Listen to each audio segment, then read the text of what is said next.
Hello students, good evening and welcome to Dpay Education Society. In the last three consecutive videos, we have discussed lot of properties of complex number. We did few sums which were related to those properties, and today we will continue the same because the depth of complex number is unfathomable. This will haunt you. And see, it is not only important for JEE or board or any higher study, but also it is a different branch of mathematics. So in one or two class, it is a difficult job to cover up the whole chapter. So out of that demand, let's start complex number again with little bit recapitulation of last video. Let's start.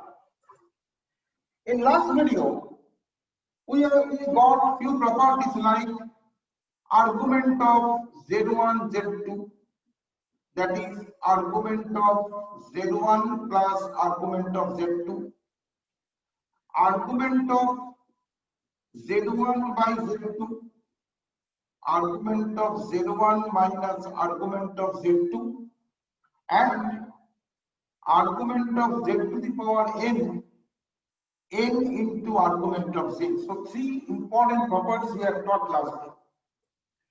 We got this result e to the power I theta cos theta plus I sin theta.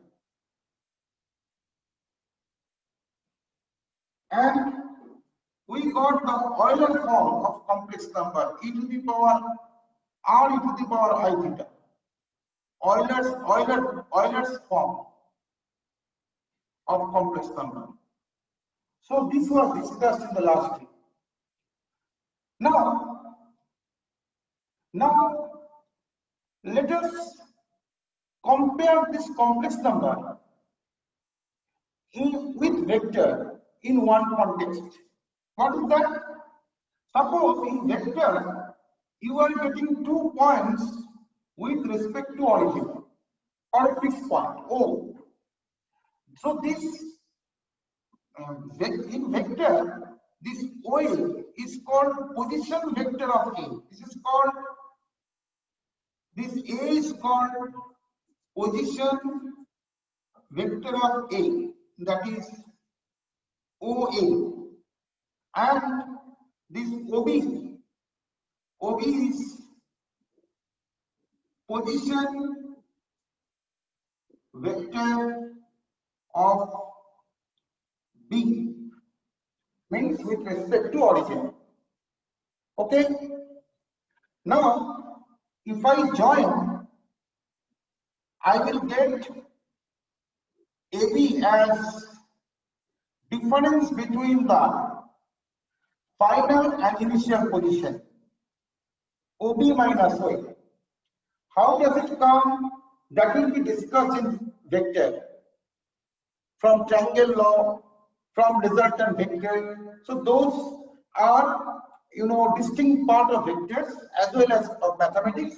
So that will be discussed in later, but this is the application of vector. AB means if I join a line segment in vector, if I join a line segment by joining 2 points, then that line will be expressed as the final position minus initial position. Now, if it is related to complex number, if I consider the final position by Z1 and the initial position by Z1 and final by Z2, it will be described by Z2 minus Z1. You can ask me how you can relate vector and complex number. Then I will just remind you that at the beginning of complex number, or the beginning of this session, I told you that complex number is a system which is few steps ahead than coordinate geometry and vector, because complex number gives us the privilege of division, which vector doesn't give. So complex number is advanced. So actually the basics criteria properties are same. In vector, we are getting triangle law. In complex number also we are getting triangle law. Triangle law you are taught in geometry also. So all they are connected, interrelated. So you apply vector, we can represent a line in complex plane as the difference between the position of 2 points. AB means AB is a line joining Z1 and Z2. So Z2 minus Z1 represents that line. Final position minus initial position. So this line is nothing but Z2 minus Z1. And what is the magnitude? What is the magnitude that you are taught? Magnitude AB means Z2 minus Z1. Distance between 2 points we are already taught. Okay? So in this way, we can relate complex number and vector in this context. Hope you understood. I'm rubbing now.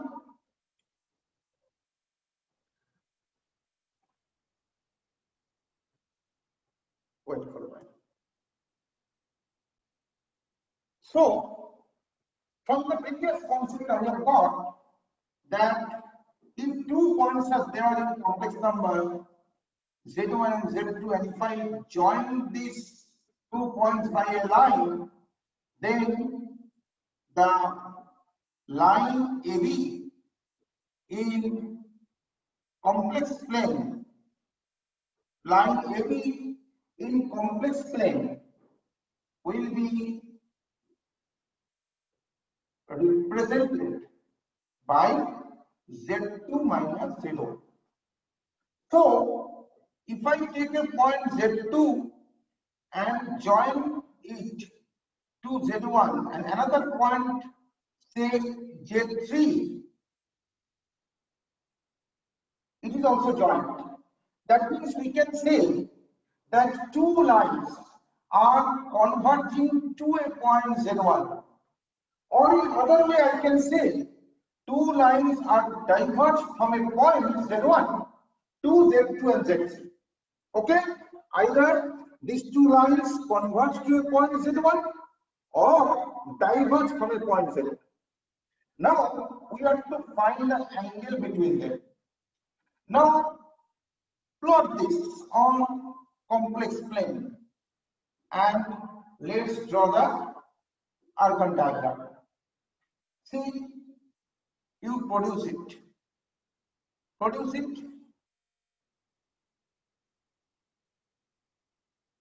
Once it will meet the horizontal axis. So let this angle be θ2 and produce it. This is θ1. So this line, if I extend, meets the horizontal axis and makes θ1 with positive direction of x-axis.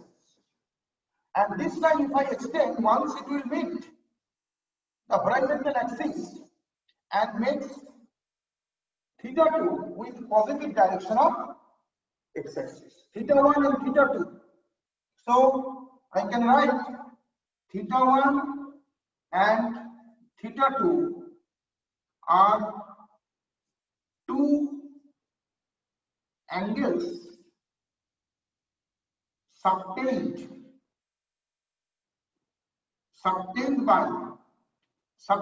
by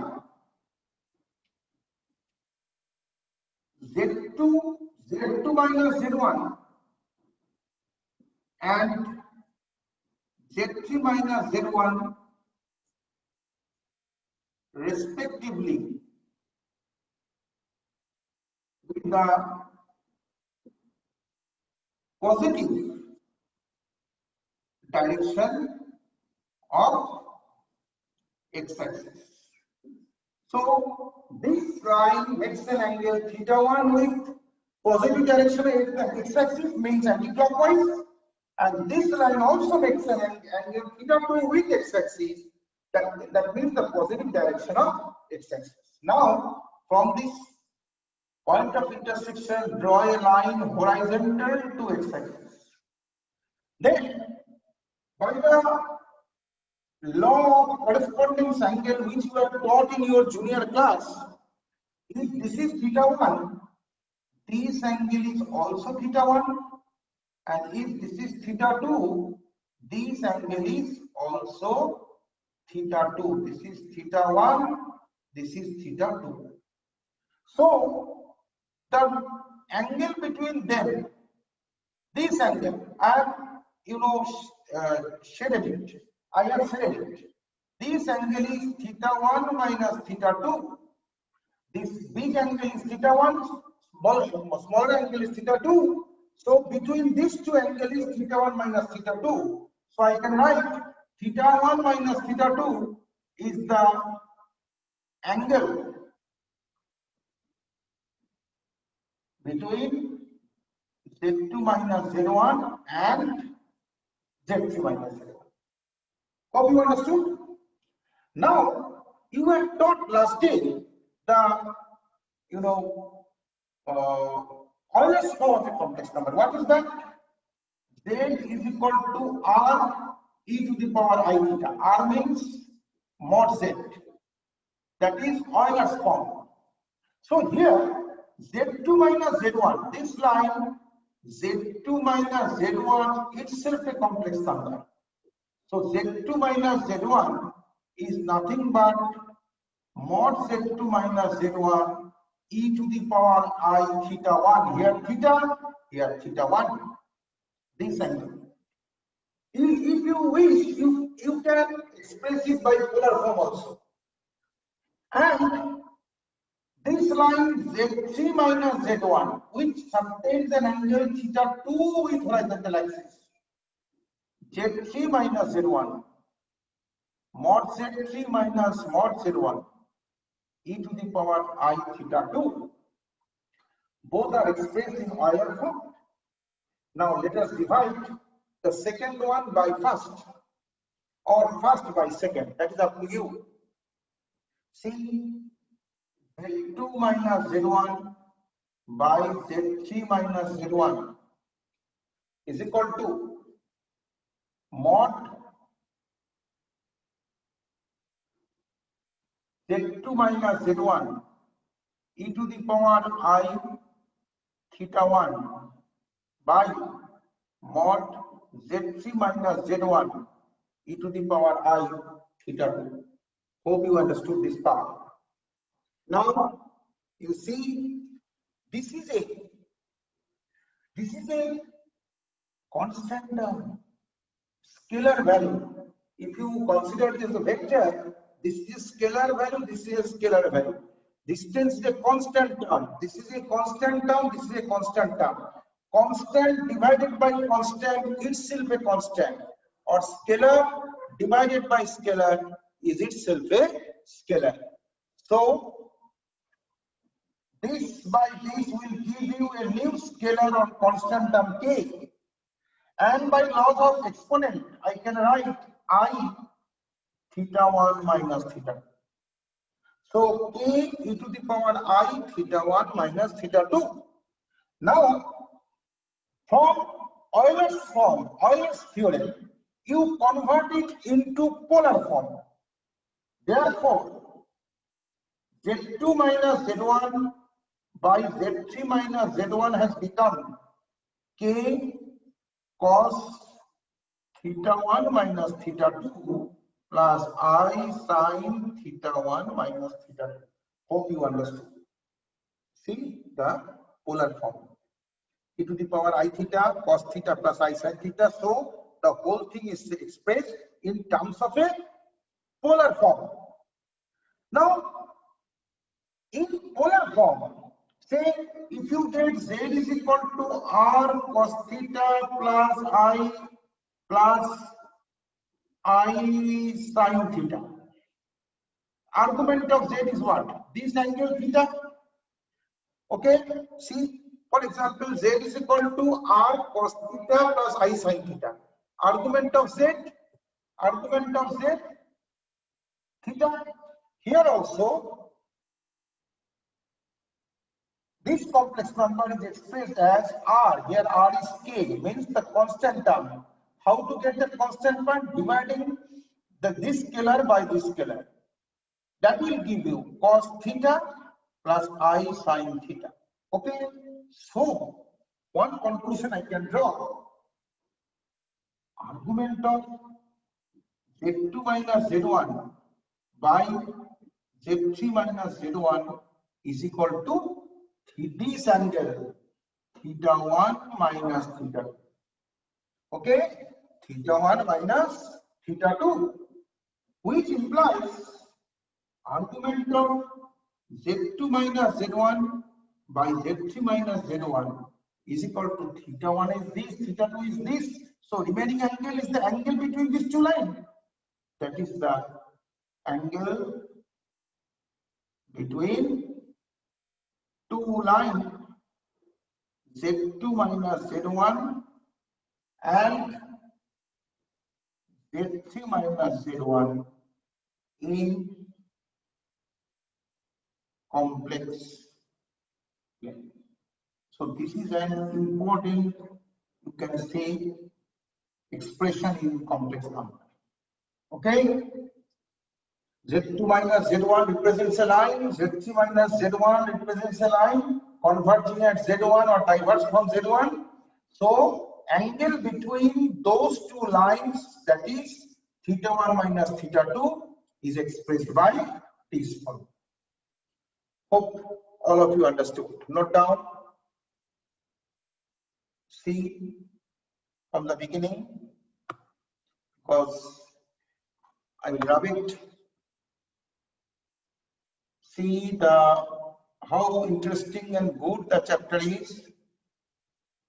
Okay, I'm rubbing now. So wait for a while. Let me rub. We have got an important property. Understood?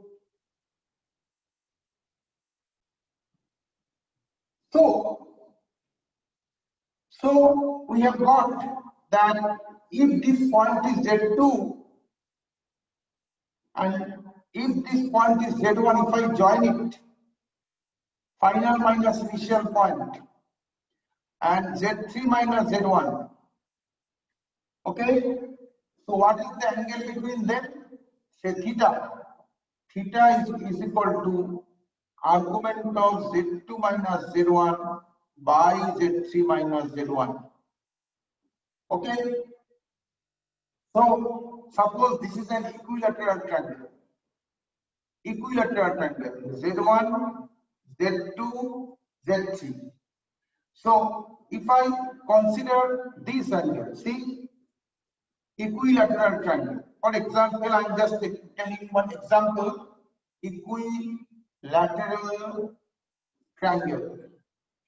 We know each angle is 60 degrees. That you know, in Euclid geometry states that. Now, how can you explain it in complex number? Argument of, you have to take the anti-clockwise rotation. Okay, argument of Z1 minus Z2 by Z3 minus Z2 is 60 degrees, pi by 3. Or if you convert the angle at this point, then argument of Z2 minus Z3 by Z1 minus Z3, that is also pi by 3.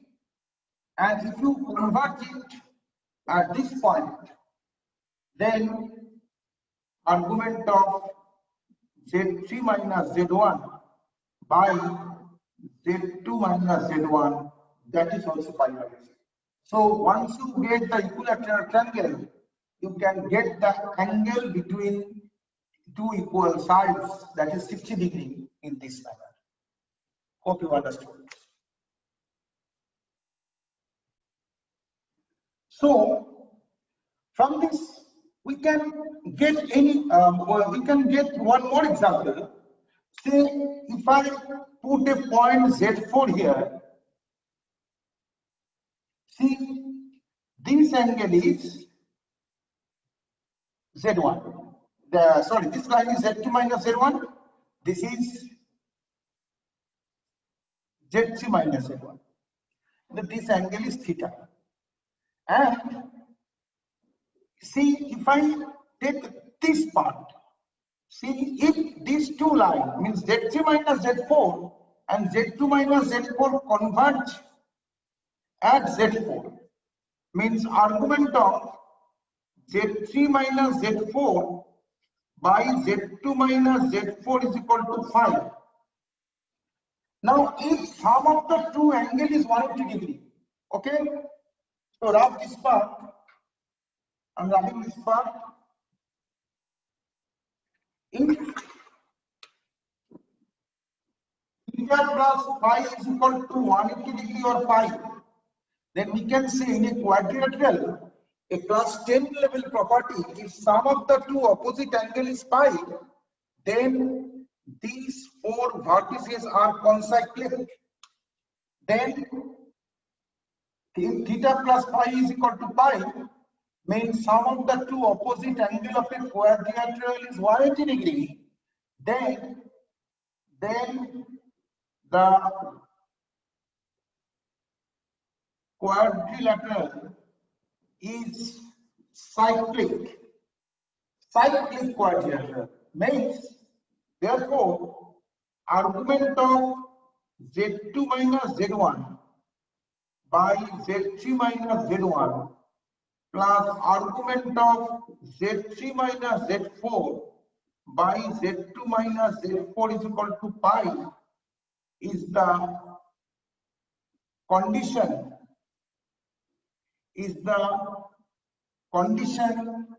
that Z1, Z2, Z3, Z4 are lying on a circle. Hope you understood. It is an important property of class 10 Euclid geometry related to circle. Now the same you have got in complex number. Hope you understood the relation between real number and complex number. Coordinate geometry, vector, complex number. So this is the concept of concyclic points. Let us defend one example related to this cyclic quadrilateral. One example, and see in one sum which I am going to choose, that is a mental level sum. Means in one sum 3 or 4 properties are hidden behind the screen. It is comprising 3 or 4 properties at a time. So if you are in touch with this type of sum, then you will be involved in 3 or 4 properties of complex number at a stage. Let's choose one sum of that type. Just hope you go through this thing, then I'm done.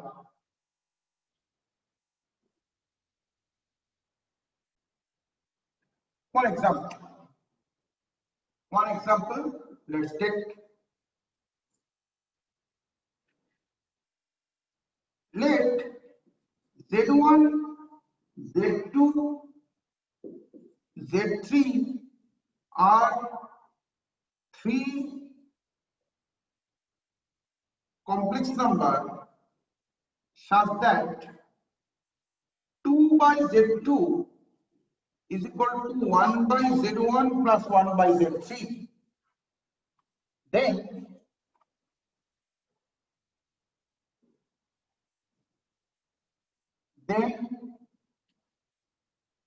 Z1, Z2, Z3 and origin lie on a Option A, straight line, circle,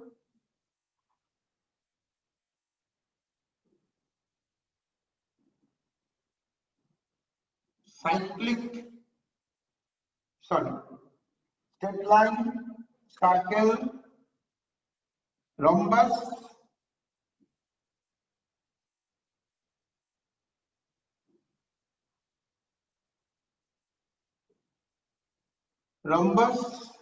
and parallelogram. This is the question. Good question, that is Z1, Z2, Z3 are three complex numbers such that 2 by Z2 is equal to 1 by Z1 plus 1 by Z3 given. Then Z1, Z2, Z3 and origin lie on what geometrical figure? Are they collinear, means straight line? Do they form circle? Do they form rhombus? Or do they form parallelogram? That's the question. How should I defend the sum?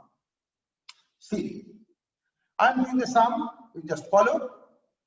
Hope you understand.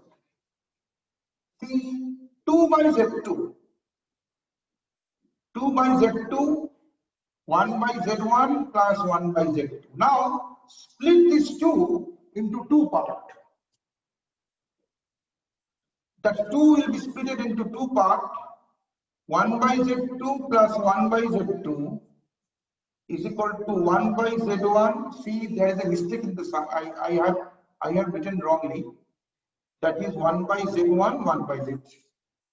Now, you exchange these two. 1 by Z1 will be brought in the left hand side and 1 by Z2 will be shifted to the right hand side. So 1 by Z2 minus 1 by Z1 is equal to 1 by Z3 minus 1 by Z2. Okay? Then take the ratio.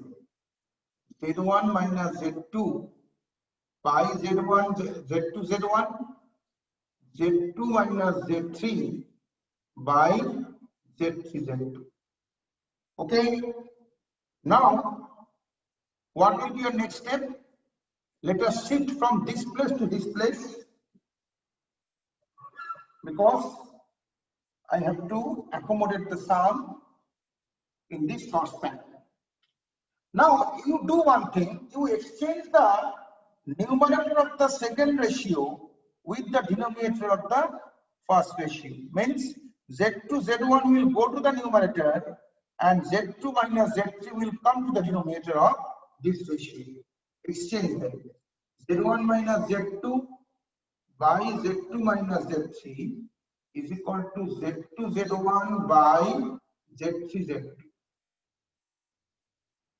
Z2 will get cancelled. And to make, see, I have just told you that Z2 minus Z1 represents a line, Z2 minus Z3 represents a line.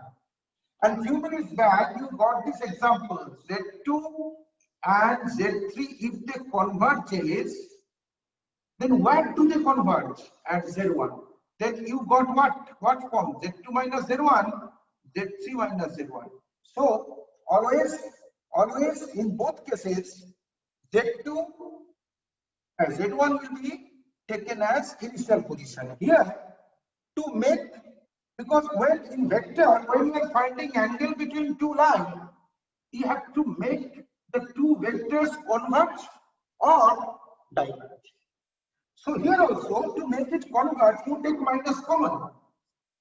So Z1 minus Z2 by Z3 minus Z2 means you have taken minus common from denominator. So this thing implies that this line and this line converging at Z2 is equal to Z1 by Z3. Take minus to right hand side. So Z1 minus Z2 by Z3 minus Z2 is equal to minus Z1 by Z3. Okay? What should be your next step? See, take argument in both sides. argument of minus Z1 by Z3. Hope you understood up to this stage. Now, one thing you follow. We went through few properties in the first day when I had given the video that argument of minus Z will be pi plus argument of Z. Hope you have the remembrance of this. Argument of minus Z is equal to pi plus argument of Z. So this property will have the implementation in this part. See, argument of minus Z, I can write pi plus argument of Z1 by Z3. Pi plus argument of Z1 by Z3. So what should be our next step? I will bring this argument of Z1 by Z3 in the left hand side. Argument of Z1 minus Z2 by Z3 minus Z2 minus argument of Z1 by Z3 is equal to pi. Then again one property which was taught will be recalled again. What? I taught last day and today also I had given you the reminder that n of argument of Z to the power n. So minus 1 of argument of Z is equal to argument of Z to the power minus 1. So here I will use that property, that concept. What concept? This minus will be written as plus of minus 1, and in the next line minus 1 will go to the power. Then this will give you argument of Z1 minus Z2 by Z3 minus Z2, minus will go to the power argument of Z1 by Z3 to the power minus 1 is equal to pi. Hope you understood. What does it mean?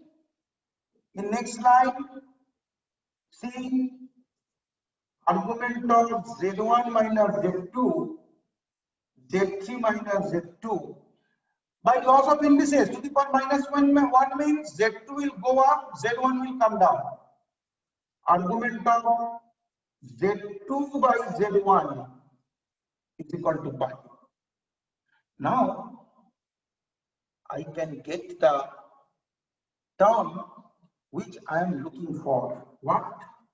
Argument of Z1 minus Z2 by Z3 minus Z2 plus argument of Z2 minus 0 by Z1 minus 0 is equal to pi. So one, reasonable result I have got. One reasonable result I have got. Okay? Just see, argument of Z1 minus Z2 by Z3 minus Z2, argument of Z2 minus 0, Z1 minus 0. Let us draw a geometrical figure. 0 means origin. See, Z2, Z1. So you write, see, this is Z1 minus Z2, Z3 minus Z2, Z1, Z2, Z2 minus 0, Z1 minus 0, they are converging here, and Z1 minus,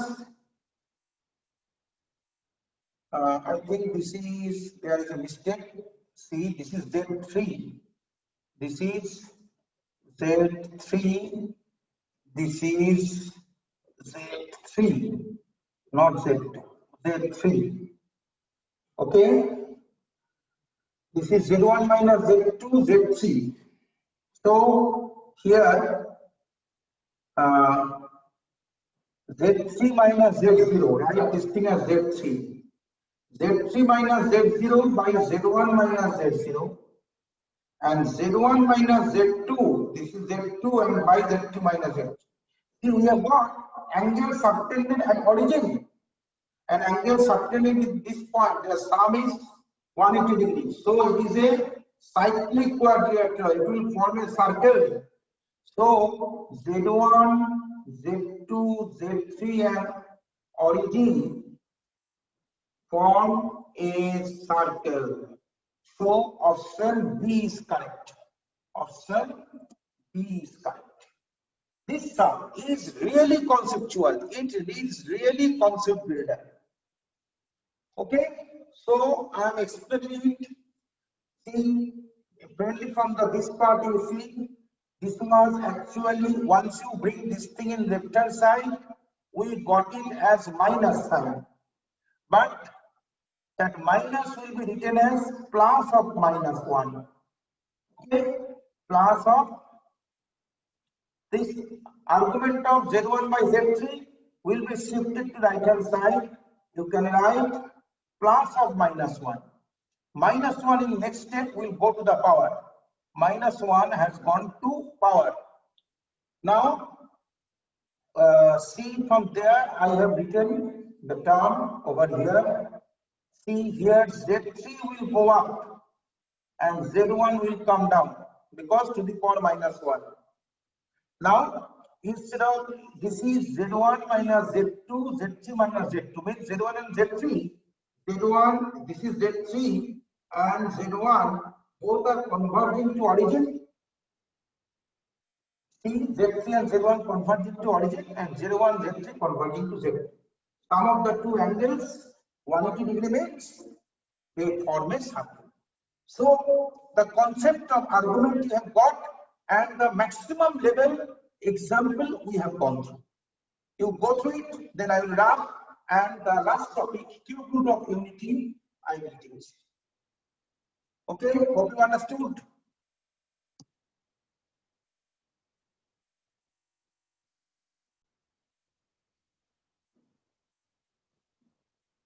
Cube root of unity. What is cube root of unity? Cube root of unity means 1. And I am letting cube root of 1 is x. Then x cube is 1. Then x cube minus 1 is equal to 0. You know the a cube minus b cube formula. What is that? X minus 1 x square plus x plus 1 is equal to 0. So product of two terms 0 means either x is equal to 1 or x square plus x plus 1 is equal to 0. So we have no problem in this. But by Siddharacharya's rule means the way you have got the solution of a quadratic equation. I hope you can remember the formula x square plus bx plus c is equal to 0. X is equal to minus b plus minus b root over of b square minus 4ac by 2a. Here also you follow the same. X is equal to minus 1 plus minus b square minus 4ac by 2a. Okay, so that will give us root minus 3 by 2. You know iota I means root minus 1, then I can write minus 1 plus I root 3 by 2, because minus root 3 means root 3 into root minus 1, root 3 into I. So if you wish, you have to symbolize this result by omega and its conjugate. Let out of these two root, one is omega. This is called omega, minus 1 plus I root 3 by 2. Now if you square it, then minus 1 plus I root 3 by 2 whole square. That will give us 1, 2 I root 3. I square is minus 1 and root 3 whole square is 3 by 4. That gives us what? Omega square 1 minus 2I root 3 minus 3 by 4. That means minus 2 minus 2I root 3 by 4 minus 1 minus I root 3 by 2.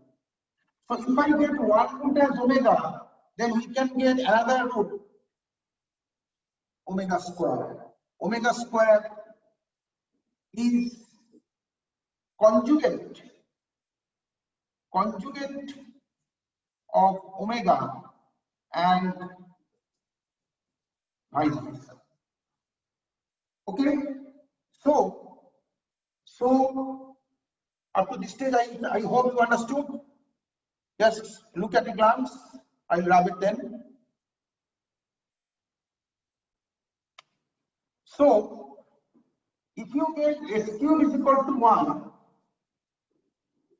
and if you get a polynomial of degree 3, therefore it has 3 roots. One is 1 omega square. These two are complex roots, one is real root.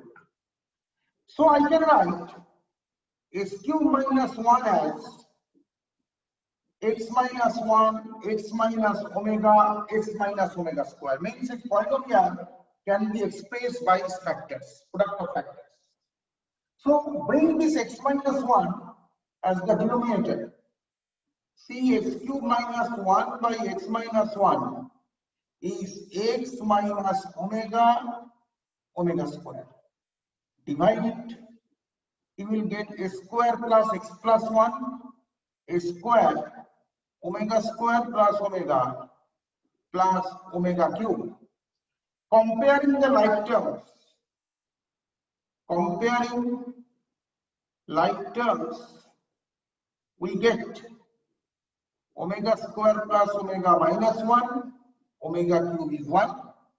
So omega square plus omega plus 1 0, omega cube is equal to 1.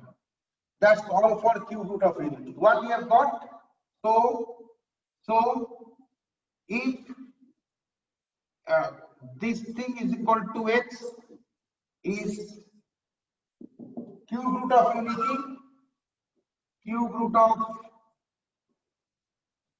unity, then it has 3 roots, 1 omega square, where we get omega cube is equal to 1 and omega square plus omega plus 1 is equal to 0 and omega minus 1 plus I root 3 by 2 and omega square minus 1 minus I root 3 by 2. So that's all for cube root of unity. Please note down.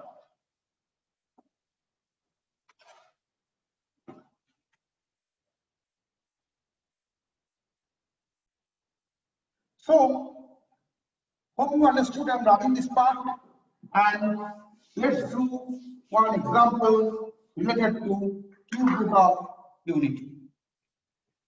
See, that is the sum 1 omega square, 1 omega square omega to the power 4, 1 omega to the power 4 plus omega to the power 8, dotted line up to 2n factors. So you have to find its product is option A 2 to the power n, 2 to the power 2n, 0 and 1. Now, how to draw a conclusion in this sum? See, what result we have had? We have got omega cube is equal to 1. We have got omega square plus omega plus 1 is equal to 0. And 2 values of omega we know. 2n factors. 1, 2, 3 up to 12. First, let us simplify this. See, you rewrite this series. 1 minus omega plus omega square, 1 minus omega square omega to the power 4, 1 minus omega to the power 4 omega to the power 8. If you want to get the change, means to which part the sum is is tending to go, then you have to write two or more terms to get the generalized expression.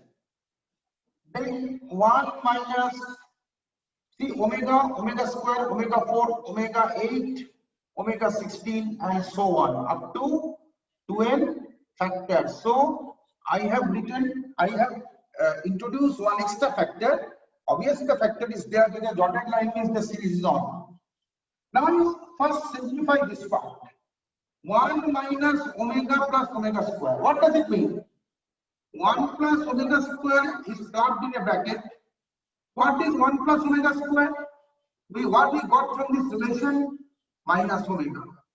So minus omega, minus omega, minus 2 omega. So instead of this, I can write minus 2 omega. What is omega to the power 4?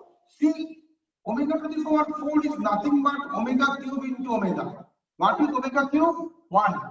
Put here, you will get omega. So you get back almost the same thing. What is omega to the power 4? Just now we got omega. What is omega to the power 8? Omega to the power 8? Omega to the power 6 into omega square. What is omega to the power 6? Omega cube whole square into omega square means omega square. So omega square. Omega square. What is omega to the power 16? Means omega to the power 15 into omega dotted line up to 2n factors.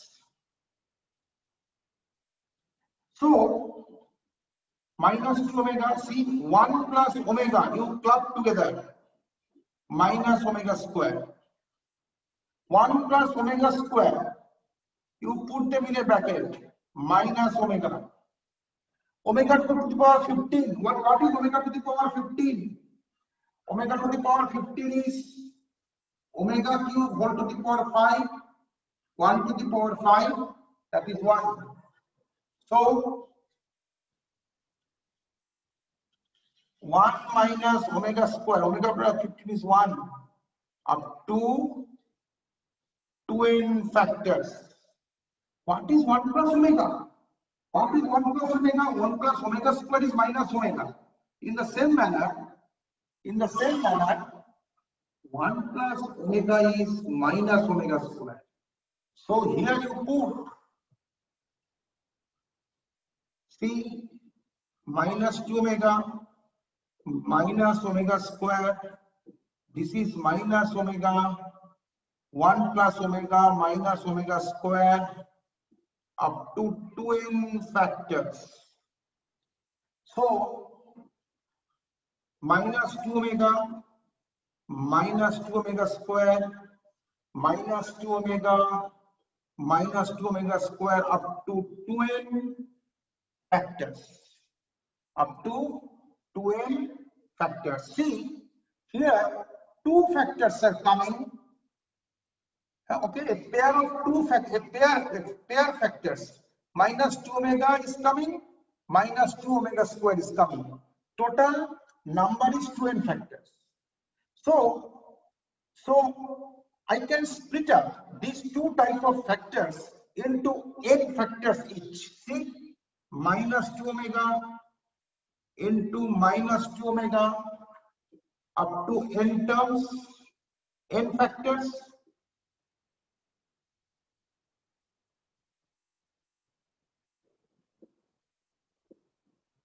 Up to n factors into minus 2 omega square minus 2 omega square up to n factors. Hope you understood. See here minus 2 omega is being multiplied n times. So inadequate place, and I am rubbing this part. I hope you are enough mature to understand this. Minus 2 omega is being multiplied by n times. Here I am writing minus 2 omega whole to the power n, and minus 2 omega square also being multiplied by n times. So to the power n. Plug them together. Both have power n by laws of indices. Minus 2 whole square omega into omega square whole to the power n. 4 omega cube whole to the power n. That means omega cube is 1, 4 to the power n. 4 means 2 square. 2 to the power 2n, option B. Option B correct. Okay, this is one good example of the good example of cube root of unity. So students, we have discussed two important properties. So we have discussed. Hope you understood. No need to explain anymore. Okay, good. So students, today we have discussed few important and interesting properties of complex number on behalf of Dpay Educational Society. So most of the theorems and few important and conceptual concept builder mental level sums are done. So I hope we will proceed further to cover up this chapter with proper depth. The depth, see, if you can get good grip on this chapter, then you can rule vector 3D, you can rule higher study even. So try to get good conception and try to get good grip over this chapter. So for this, you have to see the video as much as possible. Okay, and on behalf of Dpay Education Society, I am telling you that, see, if I get the good feedback from you, so I will put more knowledge together to enlighten you, and this will help you to get good marks in board, as well as you will get chance in JEE main and advanced, because though it is class 11 level syllabus, but still I would like to cover the competitive level also, because in gaining or earning conception there is no harm. So I hope you will see the video. I hope you will leave some comments and to enrich us. And out of the demand, I'm leaving now. Hope we'll meet soon. Thank you. Have a good day. See you again.